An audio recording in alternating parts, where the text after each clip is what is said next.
எல்லோருக்கும் வணக்கம். இந்த மாதம் முழுவதும் சந்தோஷத்தை கொடுத்த ஷேர் மார்க்கெட் இன்னைக்கு கடைசி நாள் சந்தோஷத்தை கொடுக்கல. 120 பாயிண்ட் நிஃப்டி இறங்கி தான் க்ளோஸ் ஆயிருக்கு. நீங்கள் போடுற ஒவ்வொரு குண்டும் எங்கள் மார்க்கெட் மேலே தான் ஏன் வந்து விழுகுது அப்படின்னு இன்னைக்கு இந்த வாரத்தின் முதல் நாள் நம்ம மார்க்கெட் இறங்குறதுக்கு மிக முக்கியமான காரணம் ரஷ்யா திடீர்னு மிகப்பெரிய ஒரு அளவில் உக்ரைனை தாக்குனது தான். இப்போ உக்ரைனில் வந்து கணக்கெடுத்து பார்க்குறாங்க, எப்பா சாமி அந்த ரஷ்யாக்கார பிடிச்ச இடத்த வேணாலும் வச்சுக்கிட்டோம், டெய்லி ராத்திரியானா சைரன் கேட்டு கேட்டு எங்களால் வாழவே முடியல, தயவு செய்து இந்த போரை நிறுத்திட்டாங்கன்னா கூட பரவாயில்ல, நாங்கள் ஏதாவது இழந்துட்டாலும் பரவாயில்ல அப்படின்னு உக்ரைனில் பல மக்கள் 50% மேலே இருக்கக்கூடிய மக்கள் வந்து யோசிக்க ஆரம்பிச்சிருக்காங்க. ஆனால் உக்ரைனுடைய அரசாங்க தரப்பில் என்ன சொல்கிறாங்கன்னா, அதில் என்ன கேரண்டி இருக்குது, இப்போ இருக்கிற இடத்தையும் விட்டுட்டு போங்கடா அப்படின்ட்டு வந்தால் மறுபடியும் ரஷ்யா வேறு புது இடங்களுக்கு வராமல் இருக்கிறதுக்கு என்ன கேரண்டி இருக்குது அப்படின்னு சொல்லிட்டு அவங்க சண்டை நிறுத்துகிற மாதிரியே இல்லை. ஆக மொத்தம் நம்ம மார்க்கெட்டுக்கு ஆபத்து அப்படின்ற மாதிரி தான் தற்போதைக்கு வார் இம்பேக்ட் இருக்குது. ஸோ எப்போவுமே பார்ஷியல் ப்ராஃபிட் புக்கிங் அல்லது ஹெட்ஜிங் அப்படின்றது அல்லது ட்ரெயிலிங் ஸ்டாப் லாஸ் அப்படின்றது யோசிச்சுக்கிட்டே இருக்கணும். யார் எப்போ நம்ம மேலே குண்டு போடுவாங்கன்னே தெரியாது. நண்பர்களே, மார்க்கெட் வந்து நம்மளுக்கு எதிரி இல்லை, அது நம்மளுடைய பணத்தை பிடுங்கணும் அப்படின்னு அது நினைக்கல. ஆனால் நம்ம ஏதாவது தப்பு பண்ணோம்னு வச்சுங்களேன், புத்திசாலித்தனம் இல்லாமல் ஏதாவது ஒரு விஷயத்தை பண்ணிட்டோம்னா அது கண்டிப்பாக நம்மளுக்கு தண்டனை கொடுக்கும். ஒரு நண்பர் வந்து மாசமான சம்பளம் வாங்கினா எப்படியும் நிஃப்டி எங்கிட்டிருந்து ஒரு 10,000 பிடுங்கிடுறான் அப்படின்ற மாதிரி சொல்கிறாப்புல. அது எப்போ தான் அதை விட்டு வெளியே வர்றது அப்படின்ற மாதிரி யோசிக்கிறாப்புல. எனக்கு தெரிஞ்சு ஒரு இடத்துல வாங்கக்கூடிய சம்பளம் எப்படி நம்ம தேவைக்கு பத்தும்? ஒரு கம்பெனி நம்மளுக்கு சேலரிக்கு மேலே சேலரி கொடுத்துக்கிட்டே இருக்குமா? இல்லை, நம்ம என்னதான் எஃபர்ட் போட்டாலும் ஒரு குறிப்பிட்ட அளவு தான் கொடுக்கும். அப்போ நம்ம பணத்தை இன்னைக்கு கூட ஒரு மிக முக்கியமான ஒரு தகவல் ஒன்று படிச்சுக்கிட்டு இருந்தேன். ஒருத்தர் 30 லட்ச ரூபா பக்கத்தில் கவர்மெண்ட்டுக்கு டேக்ஸ் கட்டியிருக்காராம். ஆனால் சமீபத்தில் அவருக்கு வேலை இல்லாத சமயத்தில் நான் கவர்மெண்ட்டிட்ட இருந்து நான் என்ன எதிர்பார்க்க முடியும் அன்எம்ப்ளாய்மெண்ட்டில் அப்படின்ற மாதிரிலாம் கூட சொல்லியிருந்தாங்க. ஸோ அப்போ சம்பளம் வரும்பொழுதே நம்ம அதை சேவ் பண்ணி வச்சுக்கிறது நல்லது. இதுவே 10,000 ரூபா நான் பேங்க் எஃப்டியில் போட்டேன், ஒரு வருஷம் கழிச்சு 600 ரூபாயோ 700 ரூபாயோ தான் வட்டி வந்தது. ஆனால் அந்த வட்டியில் போய் நான் ஏதோ ஒன்று ட்ரேடு பண்ணேன் ஒரு மன திருப்திக்காக, ஆனால் அந்த 600 ரூபாயை பிடுங்கிட்டேன் அப்படின்னு சொன்னால் அது உங்களுக்கு மார்க்கெட் எதிரி கிடையாது, நீங்களும் புத்திசாலித்தனமாக பண்ணீங்க, உங்களுக்கு எந்த விதமான தண்டனையும் கிடைக்கல அப்படின்ற மாதிரி அர்த்தம். ஆனால் இப்படி மாசமான 10,000 ரூபா மொய் வைக்கிறோம் அப்படின்னாக்கா என்னை பொறுத்த வரைக்கும் அது தவறாக தான் நான் பார்க்குறேன். இதே நீங்கள் பெரிய வெளிநாட்டில் இருக்கீங்க, ஒரு 4-5 லட்ச ரூபாலாம் சம்பளம் வருது அப்படின்றது அது வேற கணக்கு. ஆனால் நம்ம சிறுக சிறுக சேவிங்ஸ் அப்படின்றதா ரொம்ப முக்கியம். அந்த சேவிங்ஸ்லேருந்து ஏதாவது பணம் வரும்பொழுது அதை பற்றி யோசிச்சு பார்க்கலாம், அதில் தப்பு இல்லை. பட் கேபிட்டலையே காப்பாற்ற முடியலன்றது ரொம்ப ரொம்ப தப்பு. ஸோ மார்க்கெட் உங்களுக்கு தண்டனை கொடுக்கல.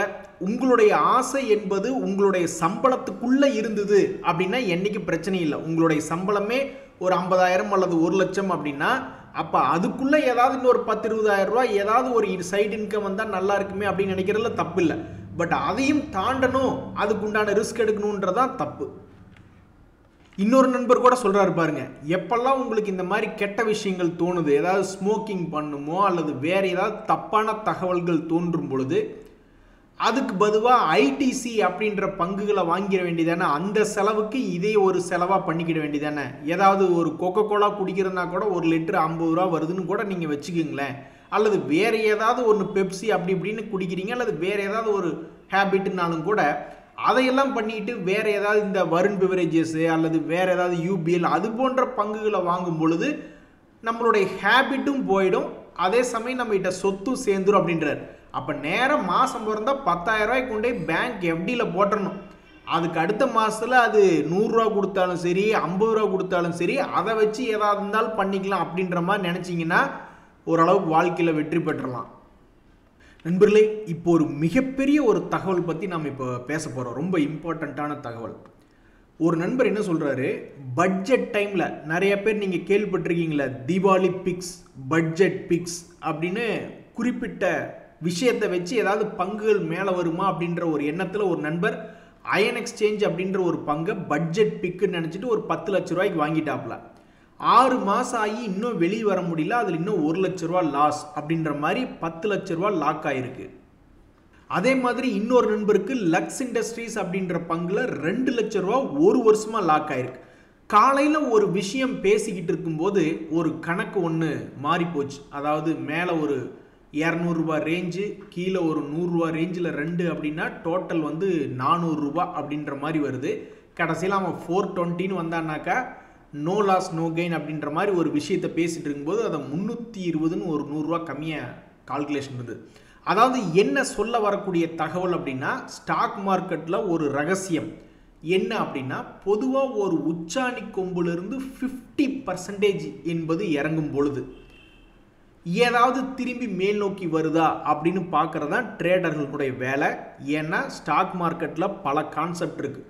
அது எல்லாமே 100 வருஷம் 200 வருஷமாக கண்டுபிடிச்சதுனால அதை வச்சுருக்கான். ரீட்ரேஸ்மெண்ட்டுன்னு ஒரு கான்செப்ட் இருக்குது. மேலேருந்து கீழே வரும்பொழுது மறுபடியும் ஒரு குறிப்பிட்ட இடத்துல சப்போர்ட் எடுத்து மேலே போகிறக்கு ரீட்ரேஸ்மெண்ட் வந்து பல விதமாக இருக்குது. சப்போர்ட் லைன்ஸ் இருக்குது, அல்லது ஃபிபனோக்கி நம்பர்ஸ் படி சப்போர்ட் எடுத்து பண்ணலாம், அல்லது ஒரு ப்ரைஸ் ஆக்ஷன் படியோ அல்லது வேறு பல வகையான வகையில் அந்த ரீட்ரேஸ்மெண்ட் இடம் அப்படின்றது கண்டுபிடிக்கலாம். அப்சல்யூட் நம்பரில் சில பேர் என்ன பண்ணுவாங்கன்னா பர்சன்டேஜ் கணக்கில் 50%, 20%, 80% கீழே விழுகுதான்னு பார்ப்பாங்க. எதுக்கு அப்படின்னா, ஒரு உதாரணத்துக்கு இந்த லக்ஸ் இண்டஸ்ட்ரீஸ் அப்படின்ற ஒரு பங்குல ஒருத்தர் இந்த உச்சாணி கொம்புல இருக்கிறதுலேயே ஒஸ்ட் கேஸ் சினாரியோ இருக்கிறதுலையே போய் அவர் இந்த உச்சாணி கொம்புல போய் மாட்டிடுறாருன்னு வச்சுங்க, என்ன ஆகுது, கிட்டத்தட்ட 50% இறங்கிடுச்சு. ஸோ ரகசியம் என்ன, 50% அப்படின்றது ஒரு பங்குல தன்னுடைய உச்சாணி கொம்புல இருந்து இறங்குது அப்படின்னா மேபி திரும்பி ஏறுமோ, அதனுடைய பழைய கையை திரும்பி வந்து பிடிச்சா 100%. யாருங்க இப்படியெல்லாம் ஆசைப்படுறா, அட பாதி தூரம் வந்துச்சுன்னா கூட போதும் தான் ஆசைப்படுவாங்க. ஸோ அந்த வகையில் கிட்டத்தட்ட ஒரு 50%க்கு மேலே இறங்கிய இந்த பங்கு அதுக்கப்புறம் ஒரு 35% பக்கம் மேல் நோக்கி ஏறி கரெக்டாக 2 days மூவிங் ஆவரேஜ் தொட்டான். ஸ்டாக் மார்க்கெட்டில் இன்னொரு ரகசியம் என்னென்னா, இந்த மாதிரி முக்கியமான ரெசிஸ்டன்ஸ் பாயிண்ட்டை தொடும் பொழுது அதை தாண்டி கிராஸும் ஆகலாம் அல்லது பெரிய அளவில் வீழ்ச்சியும் அடையலாம் அப்படின்றது. அப்போ ஒரு உதாரணத்துக்கு இந்த லக்ஸ் இண்டஸ்ட்ரீஸில் மேலே லாக் ஆகிட்டாரு அப்படின்னா அது எப்போ தன்னுடைய ரீசன்ட் ஹைலிருந்து 50% இறங்குதுன்னு பார்த்துக்கிட்டே இருக்கணும். வேறு வழி இல்லை, ஏவரேஜ் பண்ணி வெளியே வரணும்னு நினைக்கிறவங்க. அப்படி 50% ஏதாவது ஒரு வகையில் வாய்ப்பு கிடைக்கும் பொழுது மறுபடியும் திரும்பி ஒரு 30% அல்லது 40% ஏறி வருதா அப்படின்றது ஒரு முக்கியமான பார்வை. அப்படி இந்த பங்குல ஏதாவது ஒரு ஆக்ஷன் எடுத்திருந்தா மேபி கொஞ்சமாவது இதில் ஒரு நிவாரணம் அப்படின்றது கிடைச்சிருக்கும். லக்ஸ் இண்டஸ்ட்ரீஸ் 50% இறங்கிட்டு 1 மடங்கு இங்கே 2 மடங்கா இருந்து இந்த 35% வரும் பொழுது கிட்டத்தட்ட நோ லாஸ் நோ கெயின் அப்படின்ற மாதிரி அதை காப்பாற்றி விட்டுருக்கும். இவ்வளவு தூரம் லாக் ஆகிருக்காது. இன்னொரு உதாரணம், காலையில் ஒரு கம்பெனியினுடைய உதாரணம் பார்த்தோம். இப்போ இந்த லக்ஸ் இண்டஸ்ட்ரீஸ் ஒன்று உதாரணம். மூணாவதாக இன்னொரு உதாரணம் அயன் எக்ஸ்சேஞ்சு. அதே மாதிரி தான் அவனு சொல்லி வச்ச மாதிரி கிட்டத்தட்ட ஒரு 40 to 45% இறங்கினான். அப்படி இவன் 45% இறங்கின பிறகு 50% பக்கம் இறங்கின பிறகு மறுபடியும் 40% கரெக்டாக அந்த 2 days மூவிங் ஆவரேஜ்க்கு அப்புறம் கிட்ட இவனால் ரெக்கவரி ஆக முடிஞ்சு அதுக்கப்புறம் கொஞ்சம் கீழே இறங்கிட்டு அவ்வளோதான், ஒரு என்ட்ரி முடிஞ்சு. அதுக்கப்புறம் இவன் என்னமோ பண்ணிட்டு போகிறான்னு வச்சிங்களேன். ஸோ ஒரு ஸ்டாக் மார்க்கெட்டில் லாக் ஆனதுலேருந்து ரிலீஸ் ஆகணும் அப்படின்னா ஃபஸ்ட்டு என்ட்ரு ஆகும்போதே நம்மளை கண்டிப்பாக லாக் பண்ணி விட்டுருவான். அப்போ அங்கிருந்து ஒரு 50% பக்கம் இறங்கும் பொழுது நம்மகிட்ட பணபலம் இருக்கா, இதை மீட்டெடுத்து வர முடியுமா, அல்லது கடைசிக்கு நம்ம செலக்ட் பண்ண ஸ்டாக் வந்து தன்னைத்தானே கையை ஊன்றி மேல் நோக்கி ஏறி வரணும். இங்கே பார்த்தீங்களா, எம்சிஎக்ஸ் கிட்டத்தட்ட 40% இறங்கியிருக்கான். அதுக்கப்புறம் இது என்ன கேட்கலான் மேக்லான் கம்பெனியா? எம்சிஎக்ஸ் இல்லைன்னா கமாடிட்டிஸ் ட்ரேடிங்கே நாட்டில் அதிகமாக பண்ண முடியாது. என்எஸ்சி ஈக்விட்டி டெரிவேட்டிவ்ஸில் வேணால் பெரிய ஆளாக இருக்கலாம், பட் கமாடிட்டி டெரிவேட்டிவ்ஸில் எம்சிஎக்ஸ் பெரிய ஆள். ஸோ தன்னைத்தானே கையை ஊன்றி மீண்டு வந்துட்டான். இவன் கரெக்டாக எக்ஸாக்டாக அந்த 50% அப்படின்ற நம்பர் போகலைன்னாலும் 50க்கு பக்கத்தில் தானுங்க, அப்புறம் 40. அதே மாதிரி தான் இந்த பிஎஸ்சி, அவனு வந்து கிட்டத்தட்ட 39% பக்கம் இறங்கியிருக்கான். இவனு வந்து எக்ஸாக்டாக அந்த 50 அப்படின்றது வந்து தொடல அப்படின்னாலும் 39% பக்கம் விலை வீழ்ச்சி அடைஞ்சு பிஎஸ்சி என்ன க்ளோஸ் பண்ணிட்டு போக போகிறாங்களா? என்எஸ்சி விடவும் மிகவும் புராதனமான, இந்த ஏஷியாலேயே புராதனமான எக்ஸ்சேஞ்ச் அப்படின்லாம் பெயர் வாங்கியிருக்கு. அப்போ அவ்வளவு தூரம் கீழே இறங்கிட்டு தன்னைத்தானே கையை ஊன்னி மேலே ஏறி வந்துட்டான். ஸோ ஒன்றா இந்த மாதிரி பங்குகளாக பார்த்து எடுக்கணும் ஸ்டாக் மார்க்கெட்டில். இல்லையா ஒரு ஏவரேஜ் பண்ணி ஒரு 50% இறங்கினதுக்கப்புறம் ஏவரேஜ் பண்ணுற ஒரு பண வலிமையாவது இருக்கணும். ரெண்டுமே இல்லைன்னா இப்படித்தான் நம்மளை லாக் பண்ணி உள்ளே உட்கார வச்சுருவாங்க. ஸோ இது ஒரு மிகப்பெரிய இன்ஃபர்மேஷன் நண்பர்களே. இந்த இன்ஃபர்மேஷனால் என்ன அப்படின்னா மனசில் ஒரு தெளிவு வரும். சரி, ஒரு பங்கு எடுத்து கிட்டத்தட்ட 50% பக்கம் இறங்கிடுச்சா, அப்போ மேபி இன்னைக்கு இது திரும்பி வருவானா ஒரு 30-40% அப்படின்ற மாதிரி யோசித்து பார்க்கக்கூடிய ஒரு வாய்ப்பு அப்படின்றது இந்த எம்சிஎக்ஸ் பிஎஸ்சி போன்ற பங்குகள் ஒரு உதாரணமாக இருக்குது. ரெண்டாவது, ஸ்டாக் மார்க்கெட்டுக்குள்ளே வரும்பொழுது ஒரு அட்டம்ப்டில் நம்ம தப்பிக்க முடியாது. ஒரு தடவை உள்ளே போயிட்டோம்னாக்கா அது அந்த ஒரே அட்டம்ப்டில் நம்மளை கண்டிப்பாக காப்பாற்றி விட மாட்டானுங்க. கண்டிப்பாக நம்மளை ஏதாவது ஒரு இடத்துல லாக் பண்ணி விடுவானுங்க. அப்புறம் அந்த லாக் ரிலீஸ் ஆகி வர்றதுக்கு நம்மகிட்ட பணமளம் இருக்கா, இருந்தால் ஷேர் மார்க்கெட்டுக்குள்ளே வரணும், இல்லைன்னா பேசாமல் இருந்துக்கிறது நல்லது அப்படின்றதான் இதெல்லாம் ஒரு உதாரணங்கள். ஸோ குறையாத சொத்து அப்படின்னு எதுவுமே இல்லைங்க நண்பர்களே. இங்கே பாருங்கள், தங்க விலை கூட சமீபத்தினுடைய உச்சியிலிருந்து கிட்டத்தட்ட 4% பக்கம் இறங்கிடுச்சு. ஸோ எந்த ஒரு இன்ஸ்ட்ருமெண்ட்டாக இருந்தாலும் ஏறி இறங்கக்கூடிய வால்டிலிட்டி அப்படின்றது இருக்குது. அதை கரெக்டாக உபயோகப்படுத்திக்கிட்டோம்னா நல்லா சம்பாரிச்சிக்கலாம். இல்லைனாக்கா ரொம்ப சுமாராக தான் சம்பாதிக்க முடியும்.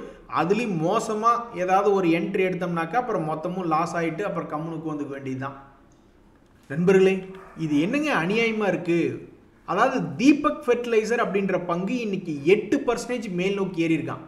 அது மட்டும் இல்லாமல் அந்த பங்கு தீபக் ஃபெர்டிலைசர் என்பது இருக்கிறதுலே உச்சியில் இருக்கு. பல பேர் வந்து இந்த சம்பல் ஃபெர்டிலைசரில் பணத்தை போட்டுட்டு பொறுமையாக பார்த்துக்கிட்டே இருக்காங்க. இவனு ஏதாவது மேலே ஈது வருவானா, தன்னுடைய பழைய உச்சிக்கு திரும்பி வருவானான்னு ரொம்பவுமே பொறுமையாக உட்காந்து பார்த்துக்கிட்டே இருக்காங்க. அவங்களுடைய பொறுமையை சோதிக்கணும் அப்படின்னு வேணுக்குனே ஒரு 1.5 மாசமாக மேலையும் போகாமல், சரி கீழே போனால் ஏதாவது ஒரு 50% இது இறங்குச்சுன்னா கூட பரவாயில்லையே, அதில் ஏதாவது ஒரு மாற்றம் வரும், 50% இறங்கினதுக்கப்புறம் மேலே 750 ரூபாயிலிருந்து கீழே ஒரு 350 ரூபா வரட்டுமேன்னு பல பேருக்கு வந்துட்டு இருக்கிறாங்க. அதுவும் வர மாட்டேங்கிறான். ரெண்டுக்கு நடுவில் 1 மாசமாக டைம் போய்கிட்டு இருக்கு. இனி இந்த சம்பல் ஃபர்ட் என்ன பண்ணுவான்னு தெரில. இந்த சமயத்தில் இவன் வெளியிட்டு இருக்கக்கூடிய Q4 ரிசல்ட் என்ன, போன குவார்ட்டர்லினுடைய ரிசல்ட் என்ன அப்படின்னு பார்க்கறதுக்கு முன்னாடி இந்த பங்கினுடைய சில ஃபண்டமெண்டல்களில் டிவிடெண்ட் என்பது 1% கொடுப்பதாகவும், தற்போது வரை ஒரு கடன் இல்லாத கம்பெனியாகவும் இந்த சம்பல் ஃபெர்டிலைசர் அப்படின்றது இருந்துட்டு இருக்கு. இப்படி இருக்கக்கூடிய இந்த நேரத்தில் அவன் கொடுத்துருக்கக்கூடிய ரிசல்ட்டுக்கு தான் அந்த அடி வெளுத்து விட்டுருக்காங்க போல. எப்பவுமே 4000-5000 கோடி சேல்ஸ் பண்ணி கொண்டு இருக்கக்கூடிய இந்த கம்பெனி திடீர்னு 2449 கோடின்னு சேல்ஸை குறைவாக கொடுத்ததுனாலையும், அவங்களுடைய ஆப்ரேட்டிங் ப்ராஃபிட் மார்ஜின் எப்பவும் சமீபத்தில் 10க்கு மேலே வச்சுட்டு இருந்தாங்க, அதுவும் குறைவாக கொடுத்ததுனாலையும் தான் இவனை இப்படி கீழே முட்டி போட்டு நில்றா அப்படின்னு சொல்லி இந்த பங்கை நிறுத்தி வச்சிருக்காங்க.